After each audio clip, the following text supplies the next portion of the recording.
রাস্তাঘাটে দোকানপাটে যে সকল আমার যুবক ভাই মুরব্বী বাবাজিরা এখনো অহেতুক সময় নষ্ট করছি, জীবনের সুবর্ণ সুযোগ শাবান মাসের শেষ জুমা জীবনে আর পাবো কিনা জানি না। হয়ে যেতে পারে আমার জীবনের শাবান মাসের শেষ জুমা আমার জীবনের শেষ জুমা। এটা মনে করে খুব দ্রুত আমরা মসজিদে চলে আসি, কারণ কখন কার কোন কথা আপনার আমার দিলে হিট করবে আর আপনার হেদায়েতের কারণ হবে বলা যায় না। এজন্য যে যখন কোরআন হাদিসের আলোচনা করে তখনই দিলের কান দিয়ে শুনতে হয়, কারণ কোন কথা আমাকে হিট করবে বলা যায় না, কোন কথা আমার হেদায়েতের কারণ হবে বলা যায় না। দেখা যায় অনেক অনেক কথার কারণে অনেক বেনামাজি নামাজি হয়ে যায়, অনেক আল্লাহ ভোলা মানুষগুলো আল্লাহ ওয়ালা হয়ে যায়। কাজেই আমার মুসলমান ভাইরা যারা মসজিদের আশেপাশে আনাচে কানাচে আছি, মাইকের আওয়াজ শোনা যায়, দ্রুত প্রস্তুতি নিয়ে মসজিদে চলে আসি। আর মসজিদের আশেপাশে যে সকল মা বোন আছেন, আজ পবিত্র জুমার দিন কাজকর্ম হালকা করে মাইকের দিকে কান লাগিয়ে দুই একটি কথা শ্রবণ করার জন্য চেষ্টা করুন। ওমা তৌফিকি ইল্লা বিল্লাহ। আগামী জুমাই হবে পবিত্র মাহে রমজানের প্রথম জুমা। আগামী জুমা পবিত্র মাহে রমজানের প্রথম জুমা, অত্যন্ত তাৎপর্য এবং বরকতময় জুমা। দোয়া কর আল্লাহ পাকের কাছে, আল্লাহ তুমি আমাকে ওই জুমা পড়ার তৌফিক দাও। বলেন আমিন। আল্লাহুম্মা বারিক লানা, বলেন আল্লাহুম্মা বারিক লানা ফীমা রজব ওয়া শাবান ওয়া বাল্লিগনা রমাদান। আল্লাহ রে, আমার হায়াত রমজান পর্যন্ত পৌঁছায় দাও। বলেন আমিন।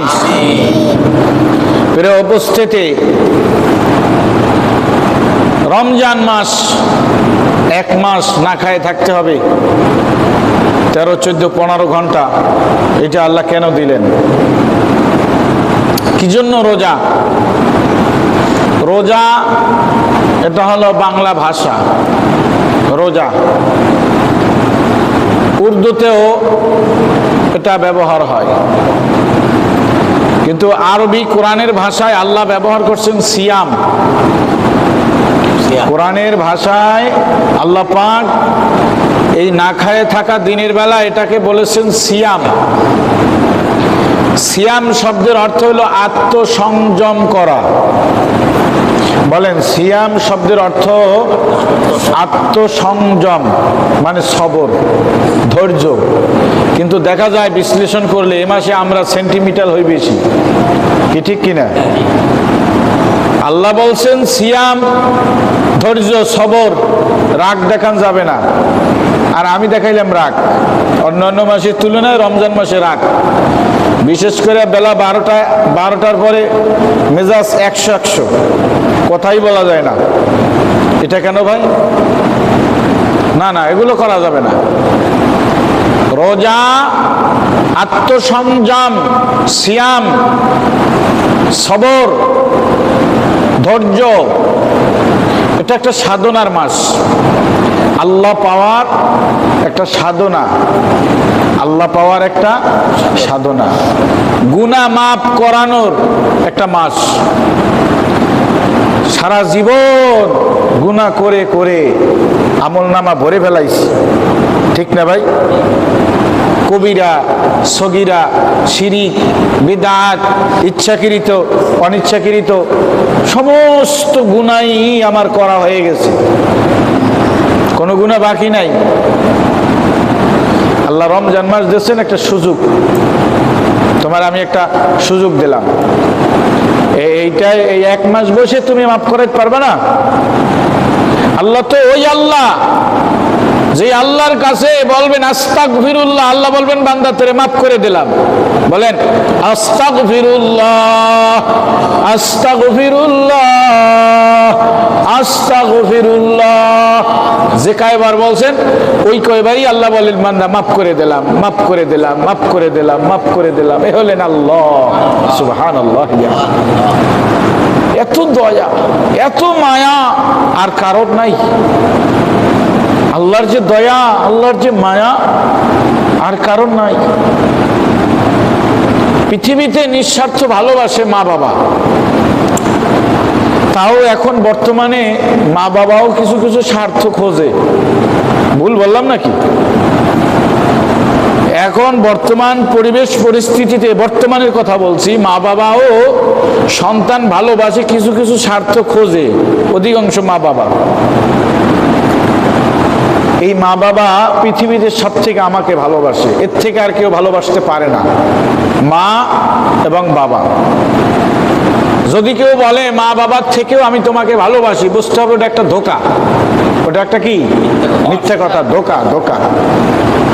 এই মা বাবাও কোনো এক সময় সন্তান ত্যায্য করে দেয়, তাই না? সন্তানের জ্বালা যন্ত্রণায় নিপীড়নে অতিষ্ঠ হইয়া তুই আমার ছেলে না, যা, আমি তোরে ত্যায্য করে দিলাম। ওই মেয়ে যদি তুই আনো তাহলে তুই আমার ত্যায্য সন্তান, ঠিক কিনা? এরকম বলেন অনেক সময়। ওই কাজ যদি তুই করো তাহলে তুই আমার ত্যায্য সন্তান। মা বাবা এরকম বলে এবং ত্যায্য করেও দেয়, আমার কাছে প্রমাণ আছে। কিন্তু আল্লাহ বলে বান্দা তোর 35 বছর বয়স হয়ে গেছে, 40 বছর বয়স পুরো হয়ে গেছে, জীবনে এত আমার অবাধ্য হইলি, আমার কথা শুনলি না। দৈনিক তোরে 5 বার মসজিদের মাইকে আমি ডাকলাম, আয় নামাজে আয়, আয় আয় নামাজে আয়, হাইয়া আলা সালাহ, নামাজে আয়, নামাজে আয়। 5 বার তোরে ডাকলাম, 5 বারই তুই ঘাড় বেঁকা করে চলে গেলি। আমি তোরে কিচ্ছু বলি নাই। আমি ইচ্ছে করলে তোর অক্সিজেন বন্ধ করে দিতে পারি, পারে না ভাই? আপনি জানেন কত মানুষ বাংলাদেশের হাসপাতালে লাইফ সাপোর্টে আছে, অক্সিজেন লাগানো আছে। দৈনিক একদম কম পক্ষে লাইফ সাপোর্ট একবার দুর্বল ক্লিনিক হলেও দৈনিক 30,000 টাকা খরচ হয়, প্রতিদিন 30,000 টাকা। আমি আল কোরআনে বিজ্ঞান এই বইটার ভিতরে পড়েছি, একটা সুস্থ মানুষ 24 ঘন্টায় 550 লিটার অক্সিজেন গ্রহণ করে। কত? 550 লিটার। আপনি গুগলে সার্চ দেন, পাবেন। 550 লিটার অক্সিজেন প্রতিদিন একটা সুস্থ মানুষ গ্রহণ করতেছে। এইটার যদি বিল কাগজ আসতো, কয় হাজার টাকা লাগতো ভাই? 40,000 টাকা লাগতো। কয় হাজার টাকা? 40। লাইফ সাপোর্টে থাকো 24 ঘন্টা, বিল হয় 30,000। আর আল্লাহর যে oxygen, neat and clean oxygen নিচ্ছি, এইটার দাম 40,000 টাকা। 550 লিটার অক্সিজেন। এই কারেন্ট বিলের মতন যদি ফেরেশতারা বিল কাগজ নিয়ে আসতো যে বিল দে অক্সিজেন পাবি, বিল দিবি না অক্সিজেন বন্ধ। মাতুব্বারি শেষ হয়ে যাইছে খালি এই অক্সিজেন। আল্লাহ বলে বান্দা তুই কত পাপ করলি, তোরে 5 বার ডাকলাম মসজিদে, পাইলাম না, একবারও পাইলাম না, আর তুই আমার ফ্রি অক্সিজেন নিচ্ছিস। আল্লাহ যদি বলে এর জন্য অক্সিজেন অফ, বন্ধ থাকো, হ্যাঁ, কয়দিন লাগবে ভাই এটা বন্ধ হইতে?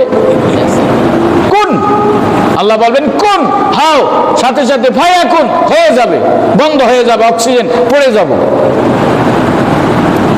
যেই জিনিস যত জরুরি ওইটা আল্লাহ তত ফ্রি সার্ভিস দিয়েছে, বুঝেন না কথা? যেই জিনিস যত জরুরি, যত প্রয়োজন মানুষের জন্য, ওইটা আল্লাহ তত ফ্রি এবং স্বাভাবিক, সব জায়গায়, সবখানে, সব সময় পাওয়া যায়, বুঝেন না কথা? সব থেকে মানবদের বেশি প্রয়োজন কি বলে? অক্সিজেন। 1 সেকেন্ডও বাঁচার কায়দা নাই অক্সিজেন ছাড়া।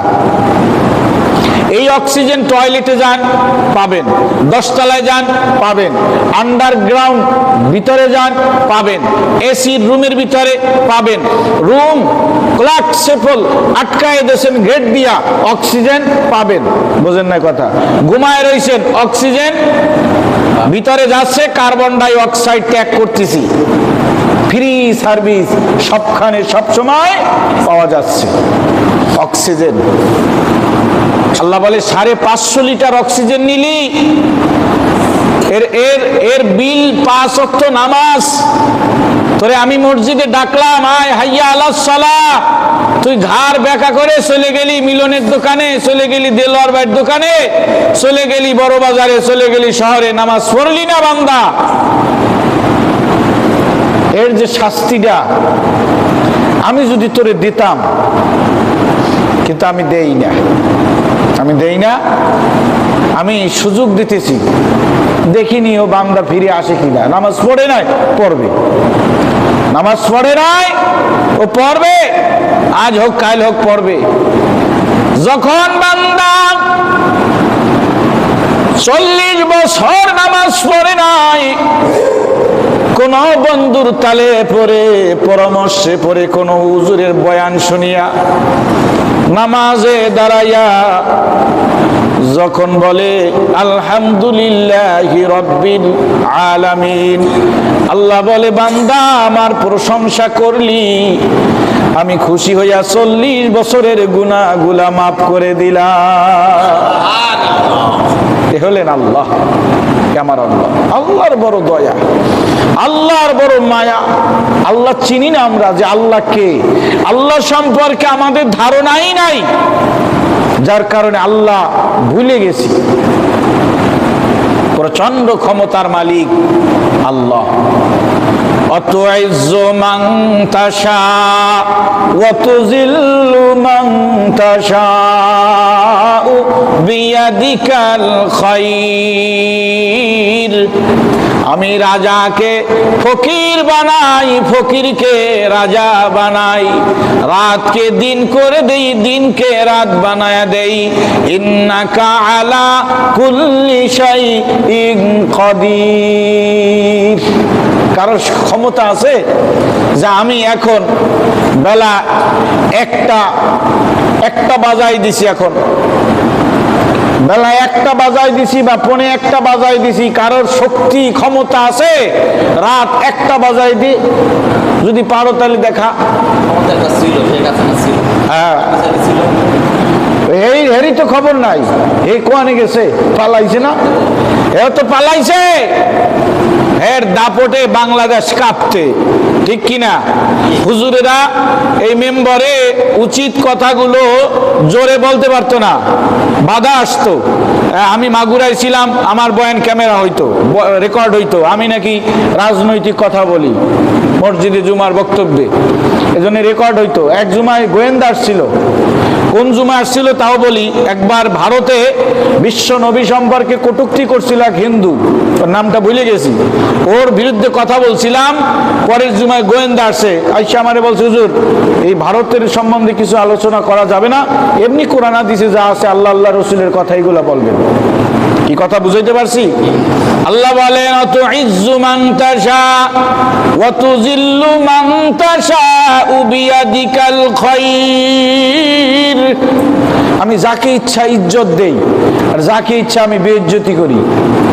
এই ফুলের মালা গলায় দিয়ে সিংহাসনে বসাই, আবার কয়দিন পরে জুতার মালা গলায় দিয়া সিংহাসন থেকে নামাই দেই। কি কথা ঠিক কিনা বলেন? কারোর ক্ষমতা আছে এটা রদ করার? আল্লাহ বলেন কেউ পারবি না। প্রচন্ড ক্ষমতার মালিক আমার আল্লাহ। সে আল্লাহকে আমরা ভুলে গেছি ভাই।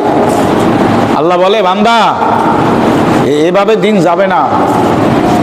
মাতাউন কলিল, দুনিয়ার যেই ভোগ বিলাসিতা যা দেখো দুই চোখে, 10 তলা 20 তলা 24 তলা 25 তলা টুইন টাওয়ার, তারপরে এখন সবচেয়ে পৃথিবীর বড় টাওয়ার হলো বুর্জ আল খলিফ, হ্যাঁ দুবাইতে, আরব আমিরাত রাষ্ট্রের নাম, দুবাই হলো রাজধানী।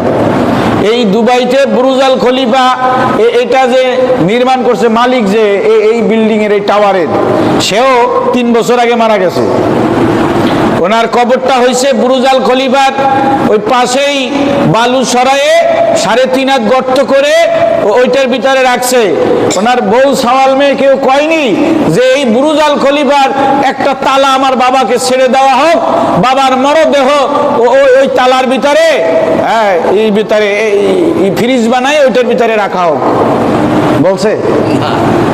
বলবে না, বলবে তাড়াতাড়ি তাড়াতাড়ি কি করো, বিদায় করো, এই লাশ বাইর করো। স্ত্রী বলবে আমার ভয় হয়, আমার ভয় হয়, এই মরদেহ আমি রাতে একা পাড়া দিতে পারবো না, ছেলেমেয়েরাই আয়। ছেলেমেয়েরা বলবে আমরাও বাবার মরদেহ পাহারা দিতে পারবো না, ভয় হয়। তাহলে কি করা যায়? মসজিদের পালকিটা নিয়ে আসো, ওই পালকিতে শোয়া সাদা চাদর দিয়া ঢাকিয়া পালকির 4 কোণায় আগরবাতি জ্বালাইয়া বাড়ির সামনে আঙ্গিনায় রাখো। যদি বৃষ্টি হয় পলিথিন টানায় দাও, আর যদি শীত হয় পলিথিন লাগবে না, বাইরে রাইখা দাও। পাহারা দেওয়ার জন্য একজন লোক তৈয়ার করে রাখছে, রাতের বেলা বাবার লাশটা পাহারা দিবি, 1000 টাকা সকালে পাবি। আর ওরা কিছু সময় মায়ার জ্বালায় কেঁদে কেঁদে চোখের পানি ফেলে ঘুমায় পড়বে। সকালবেলা গোসল হবে, জানাজা হবে, দ্রুত দাপন কাপন হবে। 1 2 3 দিন ভুলে যাবে, 40 দিন ভুলে যাবে, বছর চলে যাবে, বাবার কথা মনে হবে না। এ হলো স্বাদের দুনিয়া। এই দুনিয়ার জন্য জীবন যৌবন সব নষ্ট করে দিলাম। গুনায় গুনায় জীবনের আমল নামা ভরে ফেললাম ভাই। রমজান মাস দিল আল্লাহ, এ বান্দা ক্ষমা চাইয়া চাইয়া মাফ করায় আনে। 1 জাররা গুনাহ নিয়া যদি অন্ধকার কবরে যাও রে, ওই 1 জাররা গুনার শাস্তি কবরে ভোগ করা লাগবে। 1 জাররা গুনাহ, একটা গুনাহ নিয়ে যদি কবরে যাই, ওই কবর তো কোনো দলীয় নেতার কন্ট্রোলে না ভাই, যে নেতা বলে দেবে হ্যালো আমার দলের লোক গেল, বোঝেন না কথা, হ্যালো আমার দলের লোক গেল, একটু ব্যাপার স্যাপার আছে, দলীয় লোক আসছে কবরে, এরকম কোনো টেলিফোন কবরে যায় ভাই? হ্যাঁ, যায় না রে। ও কবর একমাত্র আল্লাহর কন্ট্রোলে। কার কন্ট্রোলে? ও কবর যেভাবে জিন্দিগি করেছো ওইভাবে কবর হবে। জিন্দিগিতে যদি নেকের পাল্লা বাড়ি করে যাইতে পারো, তাহলে কবরটা হবে রাউজাতুন মির রিয়াজিল জান্নাহ, জান্নাতের বাগান। আর যদি সারা জীবন গুনাহ করে করে বেনামাজি হইয়া রমজান মাসে গ্যাস্ট্রিক বাড়াইয়া, রমজান মাস আসছে কহে হুজুর গ্যাসের জ্বালায় কিচ্ছু পারতেছি না, কি কথা কয় না? তাহলে একজন বদলি বদলি করা যায় কিনা? কিছু টাকা দিয়ে দিলাম আর নিজে পেট ভরে জনমের খাওয়া খাইলাম। আল্লাহ কয় খা বান্দা খা, জনমের খাওয়া খা। এমন দিন আসবে 70,000 বছর দরখাস্ত করবি 1 গ্লাস পানির জন্য। কয় বছর? খালি দরখাস্তই করবে জাহান্নামে যাইয়া, আল্লাহ পানি দে রে। আল্লাহ কয় গ্লাস পানি দুনিয়ায় খাইলি রে? হ্যাঁ, খালি পানির বিলটা দিয়ে যা, পানির বিল, খালি পানি। জীবনে কয় গ্লাস পানি, কয় টন পানি খাইছিস, ওইটার বিলটা দে। 70,000 বছর দরখাস্ত করবে আল্লাহ পানি দে, পানি দে, পানি দে, পানি দে। 70,000 বছর পুরা হয়ে যাবে, আল্লাহ ফেরেশতাকে ডাক দিয়া বলবেন ওয়ানাদা ইয়া মালিকু লিয়াকদি আলাইনা রাব্বুক। জাহান্নামের মেইন যে দারোয়ান ফেরেশতা, ওর নাম হইল মালিক। মালিককে আল্লাহ ডাক দিয়া বলবে ও ও ফেরেশতা মালিক, জাহান্নামের অমুক সেক্টরে 70,000 বছর পুরা হয়ে গেছে, পানির দরখাস্ত, এমন গরম পানি দিবি যেন পানি খাইতে না খাইতে সব পচে গলে মলদার দিয়া পড়ে যায়। ফালাইসা লাহুল ইয়াউমা হাহুনা হামিম। আমি কোনো গল্প শোনাচ্ছি না, সরাসরি কোরআনের আয়াত শোনাচ্ছি। পাবেন কয়? 29 পারায় সূরা মাআরিজ তালাশ করেন, শেষ অংশে পাবেন। ফালাইসা লাহুল ইয়াউমা হাহুনা হামিম ওয়ালা তুআমুন ইল্লা মিন গিসলিন। গিসলিন মানে হলো পুষ পুষ। এমন গরম পানি ফেরেশতা দিবে, সামনে যখন পান করার জন্য পেয়ালা নিয়ে যাবে, পানির উত্তপ্ত গরমে এই গালের গোশত খসে খসে পড়ে যাবে। কোরআনের তাফসীর। ওইটা পেয়ালায় পড়ে যাবে, সঙ্গে সঙ্গে ওটা স্যুপ হয়ে যাবে, পানির সাথে মিশে যাবে। ওই গরম উত্তপ্ত পানি খেতে চাবে না। ফেরেশতা বলবে, চাইলি কেন? খাইতে হবে। গাল হা করাইয়া জোর করে ওই পানি ভিতরে দিবে। আল্লাহ বলেন, ওই পানি যত দূর যাবে সব পচে গলে পুইজ হয়ে মলদার দিয়া পড়বে। ওই মলদারে আবার বালতি ধরে ওই মলমূত্র, পচা গোলা পুইজ রক্ত, ওইটা আবার পুনরায় খাওয়ানো হবে। এভাবে শাস্তি চলবে 70,000 বছর। কয়দিন পারবেন? বুঝে শুনে যায়েন। দুনিয়াটা ভাই হিসাব কিতাবের জায়গা। আমি এখানে আসার পরেতেই বলে যাচ্ছি, দুনিয়া একটা পরীক্ষার হল। বোঝে নাই? দুনিয়াটা, এ কথা কি নূতন শুনলেন আমার জবানে, না আরো একাধিকবার শুনেছেন? দুনিয়াটা পরীক্ষার হল, পরীক্ষার হল। কুজা কারুন, কুজা কারুন, কুজা ফিরাউন, শুধু হামা, কুজা আদম, কুজা হাওয়া, শুধু হামা। কই কারুন, কই ফিরাউন, কই নমরুদ? নমরুদ তো সারা পৃথিবীর বাদশা ছিল, এরা কই? আল্লাহ বলতেছেন, কুজা কারুন, কুজা ফিরাউন, কুজা নমরুদ, শুধু হামা, কুজা আদম, কুজা হাওয়া, শুধু হামা। এই মানুষগুলো কই? আদম আর হাওয়া, এরাও মানুষ, পৃথিবীর প্রথম মানুষ। আর ফিরাউন, নমরুদ, কারুন, ওরাও মানুষ। হাওয়া আলাইহিস সালামের কবর পাবেন জেদ্দা বিমানবন্দরের কিনারে সৌদি আরবে। বাবা আদম, তার লাশ পাবেন সালমান পার্কে। সালমান পার্কের ভিতরে বাবা আদম শুয়ে আছেন। আর ফিরাউন, কারুন, নমরুদ, সাদ্দাত, এরা কোথায় আছে? আবু জেহেলও মানুষ, আর আমার নবীও মানুষ। মানুষে মানুষে ব্যবধান আছে। নবী রওজার কিনারে দাঁড়ায়, সালাম জানায়, আসসালাতু আসসালামু, বলেন আসসালাতু আসসালামু আলাইকা ইয়া রাসূলুল্লাহ, আসসালাতু আসসালামু আলাইকা ইয়া হাবিবাল্লাহ। কোনো হাজি নাই যে ওখানে যাইয়ে কাঁদে না। নবীর রওজার কিনারে দাঁড়াইলেই চোখ দিয়া পানি বাইর হয়ে যায় ভাই, মায়া আর মহব্বতে, জজবায়।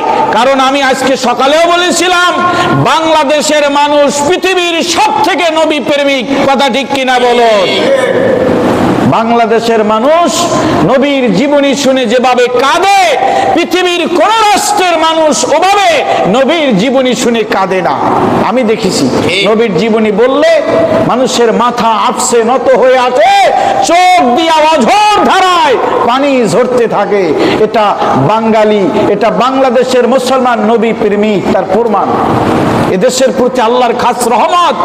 কারণ এদেশের মানুষ আজান শুনে ঘুমায়, আর এই বাংলার জমিনের সোনার বাংলার মানুষ আজান শুনে ঘুম থেকে জাগে। কথা ঠিক কিনা বলো?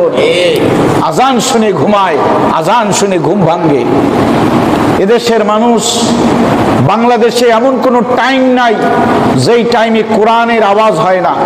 রাত 3টা, 2:30, 2টা, 4টা, 4:30 বাজে ছোট ছোট নিষ্পাপ মাসুম বেগুনা বাচ্চা, ছেলে মেয়ে, এরা বুকে কোরআন জড়িয়ে আল্লাহর কোরআন তেলাওয়াত করে, অঝোর ধারায় চোখের পানি ফেলে কোরআনুল কারীম মা বোনেরা ঘরে বসে পড়ে। কথা ঠিক কিনা বলো? এটা বাংলাদেশের মুসলমান, এদের বড় দাম। আমার নবীর নজরটা বাংলাদেশের দিকে। হ্যাঁ, আমি 60 জন হাজির থেকে তথ্য নিয়েছি। 60 জন। কি তথ্য নিয়েছি? নবীর রওজাটা হলো মক্কা থেকে উত্তরে। তো মক্কা থেকে উত্তরে, মক্কা হলো মিডিল পয়েন্ট, পৃথিবীর কেন্দ্রবিন্দু।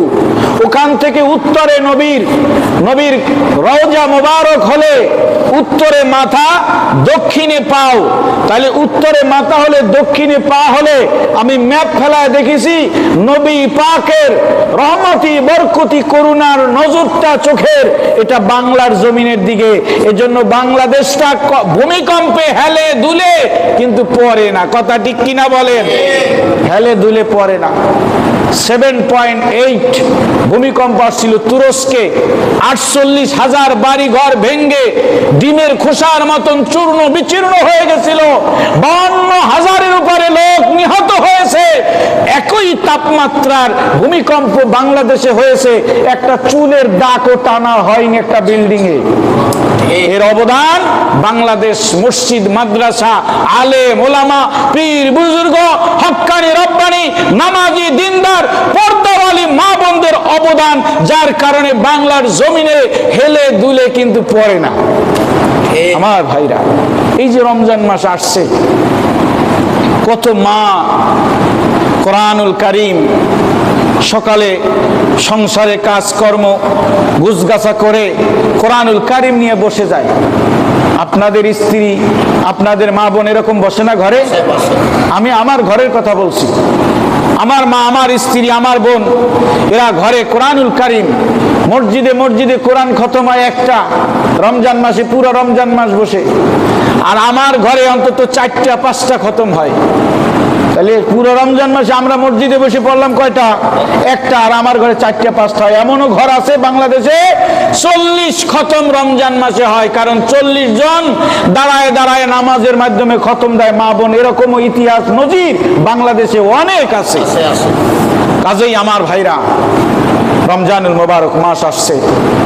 আমাদের মসজিদে এলান হয়েছিল যে খতম তারাবি হবে, আমরা সকলে রাজিও ছিলাম।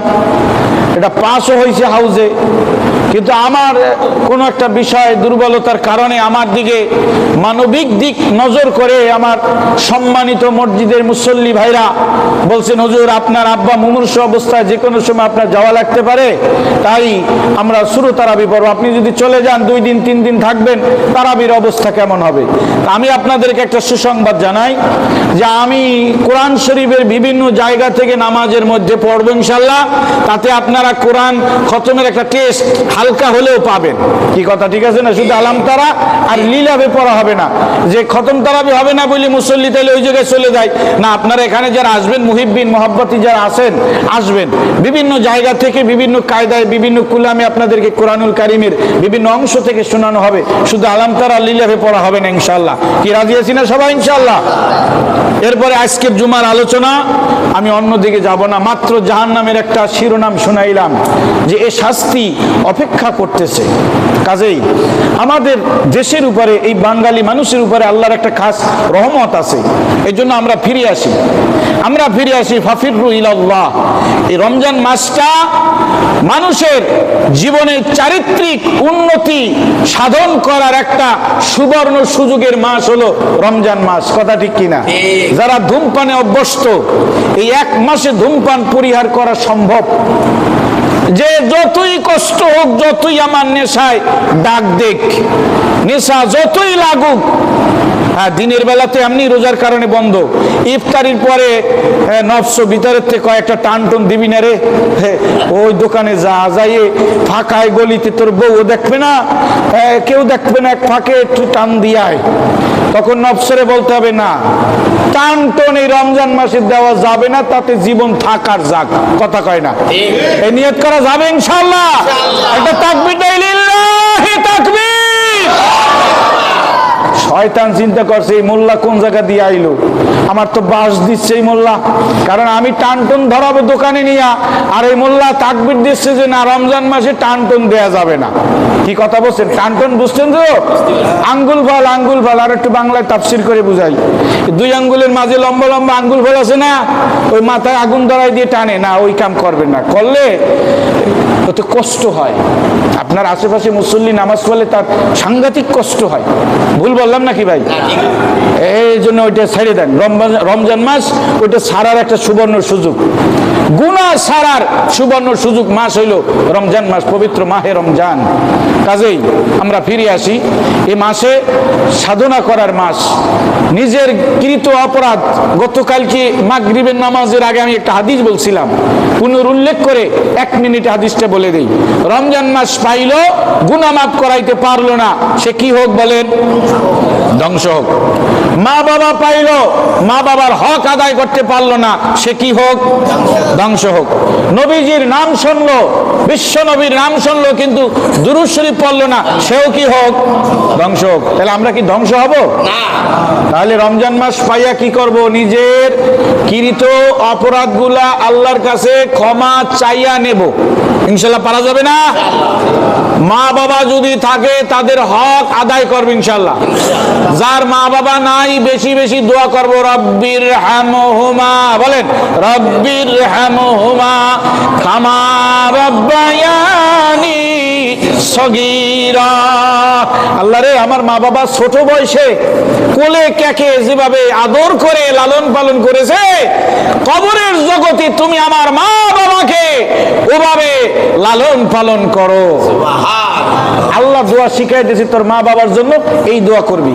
ওয়াকাদা রাব্বুকা আল্লা তা'বুদু ইল্লা ইয়্যাহু, রবের পক্ষ থেকে চূড়ান্ত সিদ্ধান্ত, আল্লাহর ইবাদতের পরে, আল্লাহর গোলামির পরে, আল্লাহর দাসত্বের পরে মা বাবার হুকুম মানতে হবে। এটা কার সিদ্ধান্ত? ওয়াকাদা রাব্বুকা, রবের চূড়ান্ত সিদ্ধান্ত। আল্লাহর গোলামির পরে, আল্লাহর বন্দেগীর পরে, আল্লাহর দাসত্বের পরে কার হুকুম মানতে হবে বলেন? মা বাবা। স্ত্রীর কথায় মা বাবা আলাদা হয়, ঠিক কিনা? অবশ্যই যুগিয়াটি সোলপুর দেয়াড়ায় এরকম অনাকাঙ্ক্ষিত ঘটনা ঘটে না। আমি দূর দূরান্তের কথা বলছি, বিভিন্ন জায়গায় গেলে এই মাহফিল শেষ করে আসলে মুরব্বীরা বলে, হুজুর কি বউয়ের কথায় মা বাবা আলাদা করে দেছে, আর আমার সন্তানটা আমার সামনে দিয়ে যায়, আজ 6 মাস হয়ে গেছে আমার সাথে কথা বলে না, দুর্ভাগ্যর মায়ের সাথেও কথা বলে না। এরকম কুলাঙ্গার সন্তান দুই একটা আছে কি আছে না? বদনসিব, কপাল পোড়া। হুয়া জান্নাতুকা হুয়া নারুকা, এটা আলাদা সাবজেক্ট। আমি এই ওয়াজ এক মাহফিলে করতে যাই, এক মা হারা একটা বাচ্চা দৌড়ে আইসে আমার জড়াই দিয়েছে, কয় হুজুর আমার মা নাই। ওর যে কান্দন দেখে মজমার সমস্ত লোক কাঁদতেছে। তাহলে বলেন, বোঝেন যে মাকে কতটুকুন ভালোবাসছে। কি কথা ঠিক আছে? এই জন্য এই মা বাবার ব্যাপারে আর কথা বলা যাবে না, আমার অনেক সাবজেক্ট বাকি রয়েছে।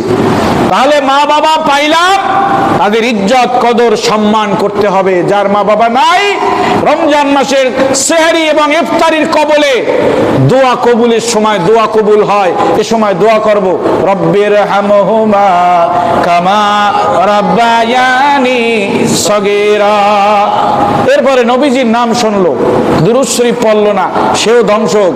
নবীজির নাম শোনার সাথে সাথে আমরা পড়ব অন্তত এতটুকুন, সাল্লাল্লাহু আলাইহি ওয়াসাল্লাম।